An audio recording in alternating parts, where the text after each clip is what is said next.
Franz Kafka. I mean, his name has literally become an adjective, right? Kafkaesque. It's this go-to word for anything absurd, bureaucratic, or just nightmarish. But what does it really mean? What are the secrets behind his incredibly strange and powerful style? Well, that's what we're going to do today. We're going to unlock his puzzles piece by piece and figure out what makes his work so unsettling and, honestly, so unforgettable. So, yeah, what does make a story Kafkaesque? Because it's way more than just a feeling of dread or, being confused.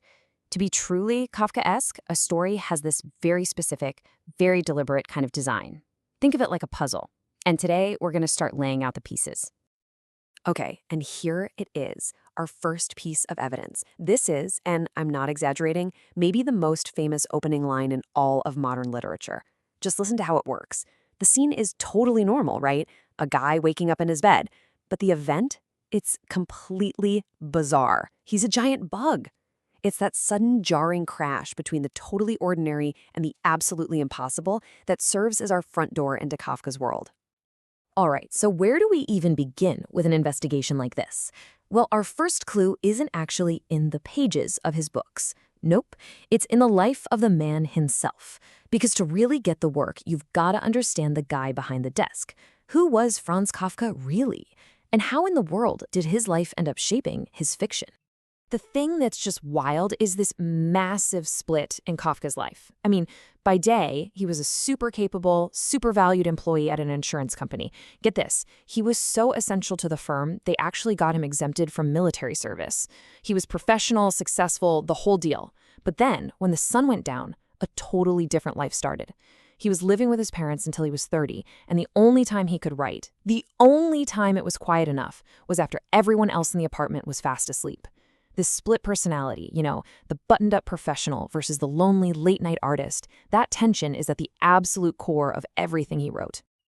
Okay, so we've got this picture of his divided life. Let's move on to our second clue.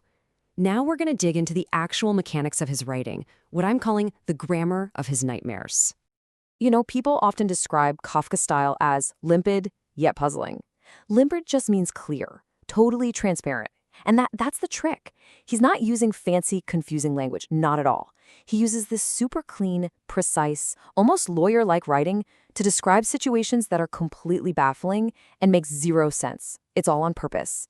His descriptions are designed to mess with our heads, to make us second-guess what we're even reading. And this is a fantastic example of one of his favorite techniques. You can think of it like an expressionist bombshell.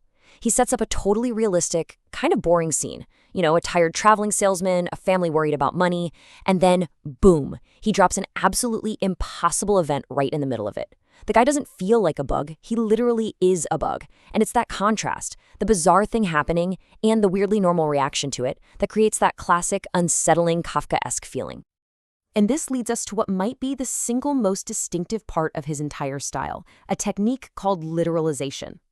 What he does is he takes a common saying, a metaphor we use all the time without even thinking about it, and he makes it terrifyingly real. He just sucks all the metaphorical meaning out of it, and all that's left is this concrete, physical horror. Okay, here's a perfect and pretty gruesome example. There's this German idiom, Ansinnen Leibe erfahren. It basically means to learn something firsthand, but if you translate it word for word, it means to experience in one's own body. So, what does Kafka do with that? In his story In the Penal Colony, he invents this horrifying machine that literally carves the prisoner's sentence into his skin with needles, over and over for 12 hours. The prisoner doesn't just read his sentence, he learns it. In his flesh. It's taking an abstract idea and turning it into an actual living nightmare. So this whole process of taking something abstract and making it brutally, physically real, that brings us to our third and final clue.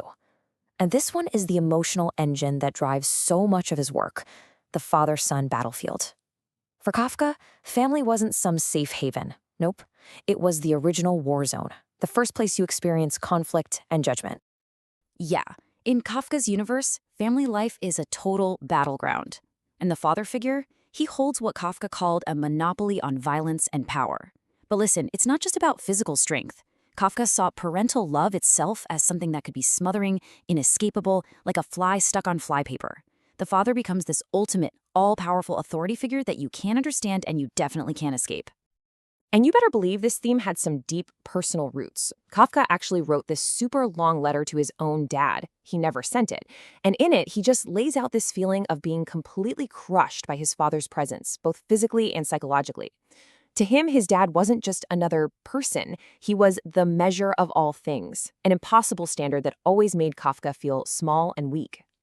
And you can see him take that personal pain and pour it straight into his fiction for everyone to see.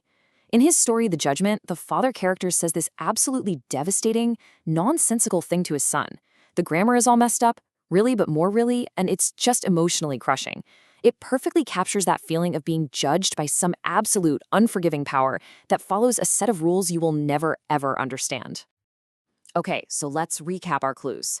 We've got the divided man, living a double life. We've got the grammar of nightmares, his unique writing style. And we have the father as this ultimate, inescapable judge. We've put all the pieces of the puzzle on the table. So, what's the solution? And here it is, the big reveal. The solution is that there is no solution. That's the whole point. Kafka's genius is that he gives us these incredibly complicated, deeply human puzzles and then just walks away without giving us the answer key. The mystery is the message. So, how in the world are we supposed to read him then? Well, you're not meant to just sit back and let the story wash over you. Heck, half the time the narrator is just as confused as you are. The goal is to get in there, to actively join in the task of puzzling it out for yourself. The prize isn't finding the one right answer. The prize is the richer, deeper, and more unsettling experience you get every single time you go back and read it. Okay, so it's been 100 years, a whole century, since these strange stories were written in the middle of the night by an insurance guy in Prague. And they still haunt us. So why? Why does Kafka somehow feel more relevant today than maybe ever before? Why does any of this still matter? It's because his world is basically our world. His characters are dealing with the exact same stuff we are. Alienation, systems of power that make no sense, whether that's a faceless government office or a domineering boss or parent, it's the same stuff we have to navigate every single day. He just perfectly captures that modern feeling of trying to find meaning when reality itself feels completely absurd. So I'll leave you with this one last thought. Just think for a second. Think about a time you had to deal with a completely illogical rule or an impossible bureaucracy, or maybe a time you were judged for something and you had no idea why. When was the last time you felt like a character in a Kafka story? My guess is it was probably more recently than you think.